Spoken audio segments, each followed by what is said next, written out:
Une mystérieuse découverte au cœur des Deux-Sèvres. Planté dans l'eau, un étrange monolithe. Julien Seigneuret a trouvé cet objet de métal lors d'une balade en pleine nature. Tout de suite, ça me fait penser un petit peu au monolithe de métal qui avait été découvert dans un désert américain. C'est assez étrange en plus dans ce lieu mystique qu'est le Puy d'Enfer, qui est toujours un lieu un peu plein de légendes, un peu plein de mystères. Ça rajoute encore un peu de magie à ce lieu qu'est le Puy d'Enfer, quoi. Plusieurs installations de ce type ont été découvertes récemment à travers le monde, comme ici, aux États-Unis, dans les montagnes de l'Utah. Des trouvailles devenues virales sur Internet et les réseaux sociaux. Le monolithe de Sévrien, lui, serait le premier repéré en France.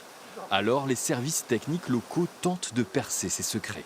Normalement creux, oui, creux, métallique, environ 2,70 m de hauteur, d'une forme triangulaire.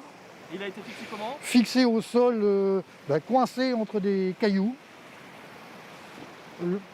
Le problème, comment a-t-il pu être descendu ici? Coup de pub ou performance artistique? La réponse est à chercher du côté de cet homme, Ludovic Liègre. C'est lui le créateur de ce monolithe et il a bien voulu nous rencontrer.